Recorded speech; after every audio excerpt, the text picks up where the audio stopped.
So here's where things begin for real. I want to welcome people of the course, and I want to welcome people to the first series of lectures, which is on the brain, on neuroscience. And I want to begin this series of lecture and the course itself with a story about a man named Phineas Gage, and even that happened to Gage in the summer of 1949 in Cavendish, Vermont. So Gage was a blasting foreman working on a railway construction project, and his job at the time was to clear away rocks so that they could lay down tracks. And to do so, his routine during those days was that he would bore a hole in the rocks. Inside the hole he put blasting powder and a fuse in. Then he would cover that up with dirt and sand and take damping iron which he carried with him. A big piece of street looked like a javelin and use it to damp down the sand and dirt, so that later they could set the fuse and case the explosions. Well, one day something didn't work. Nobody's exactly sure why. Maybe he just forgot to put in the sand and the dirt, but regardless, he put the damping iron into the hole. The part exploded. The damping iron shot away from his hand and went into his face. It entered the left side of Gage's jaw, moving in an upward direction. It passed behind the left eye through the left side of the brain, and it went up the top of his skull and landed several feet away the collector. Now, miraculously, Gage wasn't killed on the spot.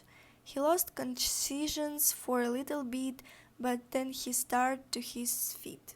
And in some regards, Gage was very lucky, so he underwent a series of operations. He had infection, he got sick. At times his life was a risk, but months later he was in certain regards pretty much recovered. He was able to see, he wasn't dead, he wasn't paralyzed, he didn't lose the ability to speak or understand language. He didn't lose his intellectual separateness in a simple way. But in another sense, Gage was very unlucky, because Gage has been transformed by this incident. Someone who knew Gage describes the transformation like this. Before the accident, Gage was, quote, the most efficient and capable man, a man of temperate habits, considerable energy of character, a sharp-shouldered businessman. After the accident, Gage was no longer Gage. He ended up losing his job.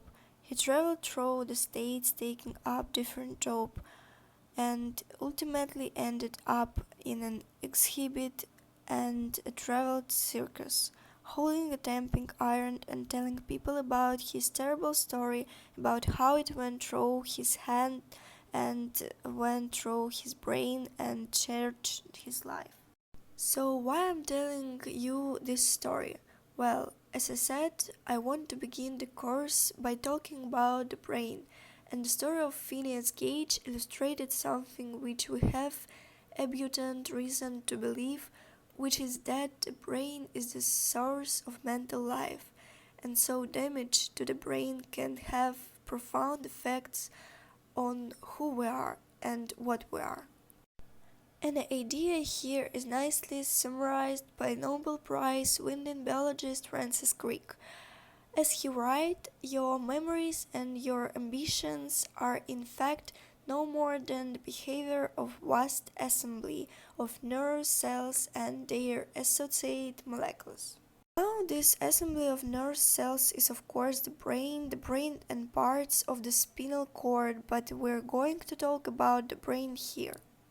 And the idea then, as sometimes people like to put in the mind is a brain, or that the mind is what the brain does, or the mental life emerges from the brain.